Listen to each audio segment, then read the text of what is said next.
I was dealt a very bad situation in the last few years of my life.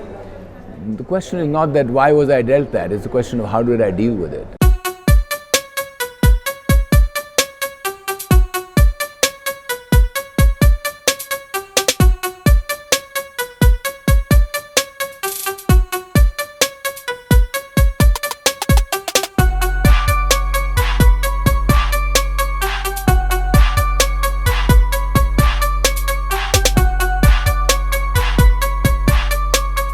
Yes, it is my greatest regret. Not that I am confident that it would, I don't know whether it would have changed the outcome or not, but at least I would have had the satisfaction of testifying on my own behalf and telling my story the way I have told it in the book, and it would have been important to do so. It was a story that I needed to tell because I was the only person who really knew it, and I didn't do it.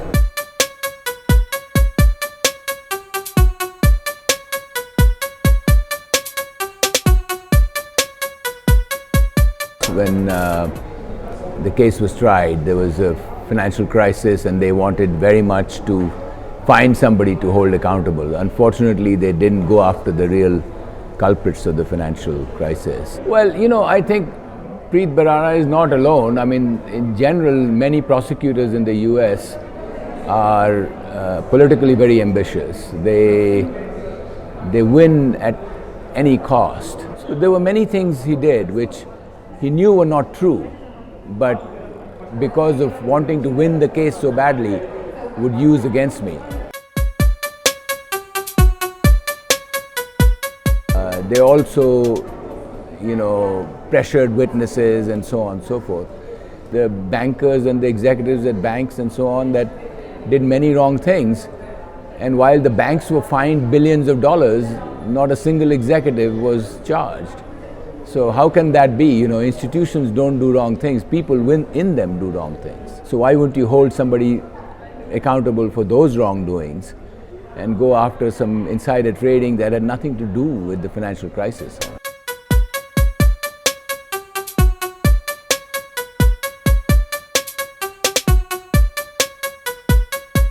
For people to judge, but I made phone calls after every board meeting. I was pretty busy all the time, and if that was the case, why would I only do it in this? There were tons of other board meetings and other board calls. That was my normal practice. I would make calls right after board meetings.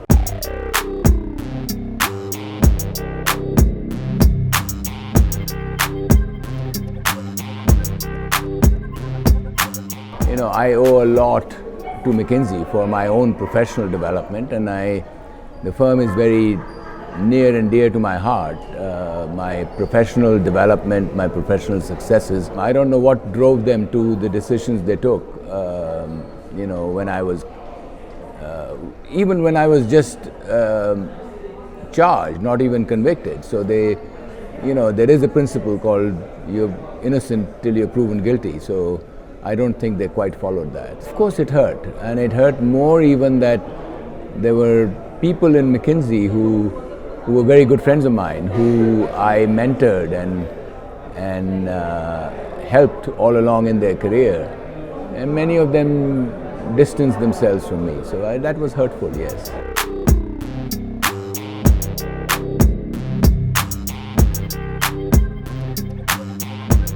There were moments of terror punctuated by reasonably calm times. So I was in solitary confinement for 7 weeks, and it was a very challenging time. But it was also a vipassana for 7 weeks. It was a time for reflection. It was a time for really going deep within yourself. And I was fortunate enough to have the Bhagavad Gita, which they could not deny me. And I had a chance to read the Bhagavad Gita cover to cover 6 or 7 times.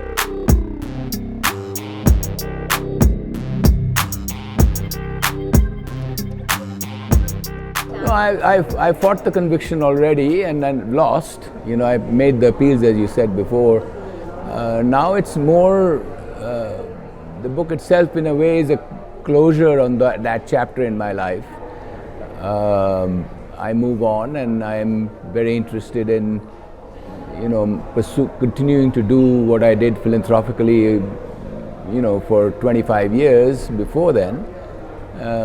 Concentrate on health and education, which I'm passionate about.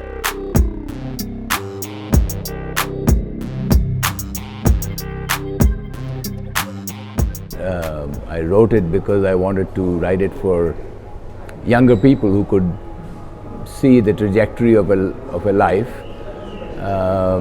and draw some of their own lessons, see themselves in it. If you took the name out, if it was not Rajat Gupta, suppose it was something else, it'd still be an interesting story. That's the lesson, that things will happen to you. It's just how you react and how you deal with it effectively.